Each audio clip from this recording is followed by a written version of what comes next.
हाँ बेटा, आज हम लोग कुछ नया सीखने चले। ठीक है, हमेशा आपके अंदर एक जिज्ञासा रहनी चाहिए कि हम कुछ नया सीखें। तो आज हम लोग पढ़ेंगे बेटा कॉम्बिनेशन ऑफ द सेंटेंसेस। दो अथवा दो से अधिक वाक्यों को जोड़कर एक ऐसा वाक्य बनाएंगे कि उन सारे वाक्यों का अर्थ उसी एक वाक्य में है। यही है कॉम्बिनेशन ऑफ द सेंटेंसेस। अब यह आपके कंपटीशन में कैसे पूछा जाता है, पहले यह जानो। आप इम्तहान कंपटीशन देते हो तो कभी कभी PQRS करके आता है, कभी कभी कॉम्बिनेशन ऑफ द सेंटेंसेस करके आता है, कभी कभी रीऑर्डरिंग ऑफ द सेंटेंसेस करके आता है नहीं, तो कभी इस प्रकार से सीक्वेंस ऑफ द सेंटेंसेस करके आता है।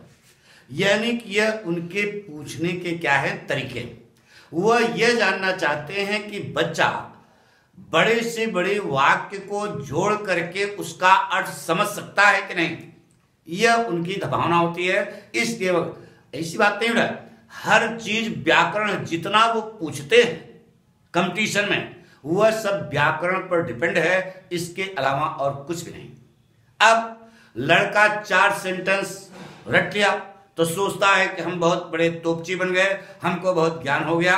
ऐसा नहीं होता। पहले आप छोटे छोटे वाक्यों को जोड़िए, 2-2, 3-3 वाक्यों को जोड़िए। वह इतना अभ्यास में होना चाहिए। धीरे धीरे बच्चा पैदा होता है तो एक दिन में दौड़ने लगता है क्या? धीरे धीरे उसमें विकास होता है। तो पहले आप उन सारे नियम को सीखें कि हम वाक्यों को कितने ढंग से जोड़ सकते हैं। यह सीखो। यह जिस दिन कला आपके अंदर डेवलप हो जाएगी उस दिन आपको खटाखट जो है, चाहे जितने भी वाक्य होंगे, आप बड़े आराम से क्या कर लोगे, जोड़ लोगे। तो हम आपको सलाह देते हैं कि यह जो आपको हम लोग जो पढ़ने जा रहे हैं वह बहुत कठिन नहीं होता, बहुत इंटरेस्टिंग भी है। क्योंकि पाठक पढ़ाएंगे तो आपको 100% समझ में आएगा। यह हम चैलेंज करते हैं, हमें विश्वास है। अच्छा, हम ये संकल्प लेकर चलते हैं कि कैसे हमारा विद्यार्थी टॉप पहुंचे, उसके अंदर निखार आए, उसके चेहरे पर लाइट आ जाए कि यार ये तो हमको मालूम नहीं था, ये जो है सर जी ने बताया, स्पेशल बताया। ये चीज जब हम लेकर के चलेंगे तो तुम्हारे अंदर भी जिज्ञासा होगी, तुम चाहोगे कि हम ज्यादा से ज्यादा सीखें ना। तो आपको आज हम जैसे आपको बताया, जब आप कक्षा 1 में थे तो आपको ABCD सिखाया गया, हमको भी ABCD सिखाया गया, साफ साफ बात है। लेकिन 2-3 में जब पहुंचे तो हमको उन अल्फाबेट को रीऑर्डर में करके शब्द बनाना सिखाया गया। रीऑर्डरिंग, शब्द वर्णों के अल्फाबेट की रीऑर्डरिंग हुई। ठीक है, फिर हमने शब्द सीखा बनाना, A for Apple, B for bat. और धीरे धीरे जब आगे ज्ञान बढ़ा तो हम लोग जो है वाक्य बनाना सीखे। क्या बनाना सीखे? रीऑर्डरिंग ऑफ द सेंटेंसेस, यानी कि वाक्य को हम कैसे रीऑर्डर करेंगे। और जब आगे आप बढ़ोगे, धीरे, अब देखो धीरे धीरे विकास हो रहा है। जब आप आगे बढ़े तो अब 2-3 वाक्य जोड़ करके हम एक वाक्य कैसे बनाएंगे, बड़ा से बड़ा वाक्य कैसे बनाएंगे, यह सीखा जाए। जब यह कला आपको आ जाएगी तो आप 2-3 स्टेटमेंट जोड़ सकते हो, बड़े बड़े यानी कि वाक्य जोड़ सकते हो, सब कुछ आपके अंदर आने लगेगा। ठीक है, तो यह हम उससे बढ़ने जा रहे हैं। आज हम लोग कॉम्बिनेशन ऑफ द सेंटेंसेस, यानी कि 2 अथवा 2 से अधिक वाक्यों को जोड़कर एक वाक्य बना सीख। दूसरी चीज हम आपको बताएं, दूसरा पॉइंट यह है कि बहुत सा एक लड़के की शिकायत आई है कि आपकी आवाज सर जी धीमी है। तो उसके लिए भाई हम आपकी बात मान लिए, हमको भी रियलाइज हुआ कि थोड़ी आवाज धीमी है, तो हमने जो है उसके लिए एक नया माइक खरीदा और अब जो है आपको कोई प्रॉब्लम नहीं आएगी। लेकिन ध्यान रहे, प्रॉब्लम जब आए, यानी आवाज की प्रॉब्लम, ये तो हमारी जिम्मेदारी है, इसको हम दूर कर रहे हैं। और दूसरी चीज आपको बताया कि जिस समय आप पढ़ें आपका कंसंट्रेशन जो है बहुत मायने रखता है। जब आप कंसंट्रेट होकर के पढ़ोगे तो सारी बात आपकी समझ में आ जाएगी। ठीक है, तो अब हम आज पढ़ने जा रहे हैं कॉम्बिनेशन ऑफ द सेंटेंसेस, वाक्यों को कैसे आप जोड़ोगे। आपको सलाह देते हैं बेटा कि इसे आप बार बार हमको ना कहना पड़े, सब्सक्राइब करें, शेयर करें और लाइक करें। जितना ज्यादा आप शेयर करोगे तो जब ज्यादा संख्या में लोग इसको देखेंगे तो पठकुआ का भी नाम होगा, लोग जानेंगे कोई हाँ ठीक ठाक बता रहा है। तो आपसे रिक्वेस्ट है कि जब आप इसको देखें तो शेयर अवश्य करें, लाइक करें, जो नहीं समझ, जिससे ज्यादा से ज्यादा लोग ये समझ सके कि हाँ कोई सही गाइड कर रहा है। ठीक है, अगर आपको अच्छा लगे तो उससे विश्वास है कि आपको अच्छा लगेगा, उसमें कोई दो राय नहीं। तो कॉम्बिनेशन ऑफ द सेंटेंसेस, वाक्यों को जोड़ना, इसमें इसे बेटा सिंथेसिस भी कहा जाता है। सिंथेसिस माने जोड़ना, नहीं समझे? सिंथेसिस माने जोड़ना। तो यहां क्या जोड़ोगे? Railway line जोड़ोगे। यहां पर दो वाक्यों को जोड़ोगे, उसी को नाम दिया गया बेटा कॉम्बिनेशन ऑफ द सेंटेंसेस। इसमें हम 3 प्रकार के वाक्य पढ़ेंगे, सिंपल सेंटेंस, कॉम्प्लेक्स सेंटेंस और कंपाउंड सेंटेंस। ठीक है, सिंपल सेंटेंस माने क्या होता है? साधारण वाक्य। साधारण वाक्य की परिभाषा कितने लोगों को मालूम है? हटो, नहीं, यही नहीं पता है। तो सिंपल सेंटेंस की परिभाषा है कि जिस वाक्य में केवल एक मुख्य वर्ब हो, एक मुख्य वर्ब हो, that is called simple sentence. अब दिमाग लगाओ, कितने वाक्य होंगे? 2 वाक्य। 2 वाक्य होंगे तो वर्ब कितनी होंगी? 2। लेकिन उन दोनों वाक्यों को हम लोग ऐसा जोड़ेंगे कि वर्ब कैट हो जाएगी 1। यह सिंपल सेंटेंस हम लोग 8 तरीके से बनाना सीखेंगे। कितने तरीके से? 8 तरीके से। वो जब हम बताएंगे, शुरू करेंगे तो बताएंगे 8 स्टाइल हैं। इसके अलावा 9वीं नहीं है, ये बता दें। ये केवल 8 स्टाइल्स बनता है, वो हम आगे बताएंगे आपको। कॉम्प्लेक्स सेंटेंस, यह बेटा जटिलता से जुड़ता है। इसको हम 3 प्रकार से बनाना सीखेंगे। कॉम्प्लेक्स सेंटेंस में कम से कम 2 वर्ब होनी चाहिए। कितने वर्ब? 2 वर्ब होनी चाहिए, या 2 वर्ब का भाव होना चाहिए। कम से कम कितनी वर्ब होनी चाहिए? 2। और ये कितने तरीके से सीखेंगे?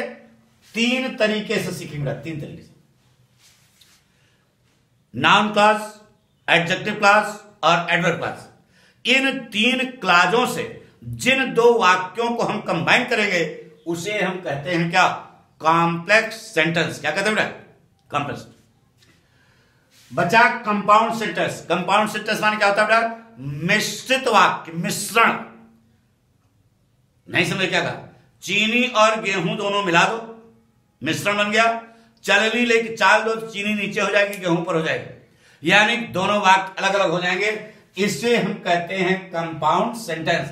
यह हम सीखेंगे 4 तरीके से। Illative conjunction, adversative conjunction, alternative conjunction और कम्युलेटिव कंजंक्शन। 4 प्रकार के कंजंक्शन, कम्युलेटिव, एडवर्सेटिव, अल्टरनेटिव और इलेटिव। इन 4 कंजंक्शनों से जिन 2 वाक्यों को हम कंबाइन करेंगे उसे कंपाउंड सेंटेंस कहा जाएगा। ठीक है, बात पक्की? तो सिंपल सेंटेंस, कॉम्प्लेक्स सेंटेंस और कंपाउंड सेंटेंस, यह हम सीखेंगे कि कैसे बनाया जाएगा। बात पक्की? अब इधर देखिए, हमने 2 एग्जाम्पल दिए बेटा। सिंपल सेंटेंस क्या है? देखिए इधर से कहा बेटा, it being a hot day I did not go to office. यह वाक्य है। तो इस वाक्य में यह जो आपने it being a hot day, इसको आपने नॉमिनेटिव एब्सोल्यूट से बनाया था। किससे? अभी वो बताएंगे तरीका। और इसमें मेन वर्ब क्या होगी? ये गो, मेन वर्ब होगी। It being a hot day अर्थ हो गया गर्म दिन होने से मैं ऑफिस नहीं गया। गर्म दिन होने से मैं ऑफिस नहीं गया। तो वर्ब तो एक हो गई ना। ये गर्म दिन होने से यह क्या होगा? इसी को कहा जाता है बेटा नॉमिनेटिव एब्सोल्यूट। नॉमिनेटिव माने सब्जेक्टिव, एब्सोल्यूट माने पूर्णतया। इस वाक्य को हम पूर्णतया सब्जेक्टिव बना दिए। ठीक है, इसे कहा बेटा seeing a tiger drinking water. Radha Rani में देखिएगा, seeing a tiger drinking water, इतना जो आपने जोड़ा है यहां सीइंग लगी है प्रेजेंट पार्टिसिपल, यहां ड्रिंकिंग लगी है प्रेजेंट पार्टिसिपल, जो विशेषण का काम करती है। किसका काम करती है? हाँ, इतना बता रहे, यह नाउन का काम करती है। किसका काम करती है? लेकिन यह किसका काम कर रही है? विशेषण का। विशेषण का काम कर रही है, किसकी विशेषता है? राधा। तो वर्ब कैट हुई इसमें एक, जैसे यहां गो उसी रंग से यहां एक। मेन वर्ब क्या हो गई? एक। इसलिए यह सिंपल सेंटेंस का है। इस वाक्य में 3 वाक्य जुड़े हैं। Radha saw a tiger, the tiger was drinking water, she ran away। यह 3 वाक्य हैं। 3 वाक्य को जोड़ करके हमने एक वाक्य बना दिया। नहीं समझ? यहां पर 2 वाक्य था। It was a hot day, I did not go to office। तो बन गया it being a hot day, I did not go to office। अभी हम पढ़ा नहीं रहे हैं, अभी पढ़ाएंगे तो सारे कंसेप्ट क्लियर होंगे। अभी आप समझो कि क्या क्या हमको पढ़ना है। सिंपल सेंटेंस क्या होता है? 2 वाक्य थे, ऐसा जोड़ा, मेन वर्ब क्या हो गई? एक। यहां 3 वाक्य थे, ऐसा जोड़ा, वर्ब कैट हो गई। ये तो एडजेक्टिव हो गए, वर्ब कैट हो गई एक। इसलिए इसे सिंपल सेंटेंस का, जिस वाक्य में केवल एक मुख्य वर्ब होगी, that is called simple sentence. अब देखो ना, कॉम्प्लेक्स सेंटेंस। गांधी जी टाट अस, यह है प्रिंसिपल क्लास। क्या है? प्रिंसिपल क्लास माने मुख्य वाक्य, प्रिंसिपल क्लास। और यह that we should help the poor, यह है सबऑर्डिनेट क्लास। कितना क्या हो गया? Subordinate clause. तो सबऑर्डिनेट क्लास की मदद से हम बनाते हैं क्या? Complex sentence. और सबऑर्डिनेट क्लास कितने प्रकार से बनती है? 3 प्रकार से, नाउन क्लास, एडजेक्टिव क्लास और एडवर्ब क्लास। जब हम बताएंगे सब आएगा, डोंट वरी बी हैप्पी। पाठक के पढ़ाने से गधा खाता है, इतना ध्यान रखना। अभी पढ़ाने में भी समझा रहे क्या क्या पढ़ना है। ही रैन फास्ट, वह तेज दौड़ा, यह हो गई प्रिंसिपल क्लास। और so that he might catch the train, ताकि वह गाड़ी पकड़ सके। तो यह बन गई है एडवर्ब क्लास। इसे कहा जाता है सबऑर्डिनेट क्लास, सबऑर्डिनेट क्लास। ठीक है? तो इससे बन गया क्या? Complex sentence. अब देखो कंपाउंड। कंपाउंड माने बताया मिश्रण। जैसे कहा she worked hard but she failed in the exam. ये जो but she failed in the exam, यह कोऑर्डिनेट क्लास है बेटा। यह 4 प्रकार के कंडीशंस बनती है। Cumulative, adversative, alternative and illative. He went to Agra, वह आगरा गया। As well as he saw the Taj, as well as he saw the ताज। यह जो कंजंक्शन लगा है, इसे कोऑर्डिनेटिंग कंजंक्शन कहते हैं। क्या कहते हैं बेटा? और कोऑर्डिनेटिंग कंजंक्शन क्या बनाता है? Compound sentence. क्या बनाता है? कंपाउंड सेंटेंस बनाता है। तो ये हमने आपको बताया बेटा कि हम क्या पढ़ेंगे। क्या पढ़ेंगे? कॉम्बिनेशन ऑफ द सेंटेंसेस, जो आपकी कंपटीशन में PQRS, sequence of the sentences, reordering of the sentences और combination of the sentences 4-5 ढंग से पूछा जाता है। वह तरीका हम पढ़ने जा रहे हैं। आपको सलाह देते हैं कि जितने ज्यादा से ज्यादा लोगों को आप शेयर करेंगे, वो वही प्लस पॉइंट होगा और समझ में आएगा। ये हम चैलेंज करते हैं, गारंटी लेते हैं कि आपको आएगा। बस इसी के बाद अगले प्रश्न।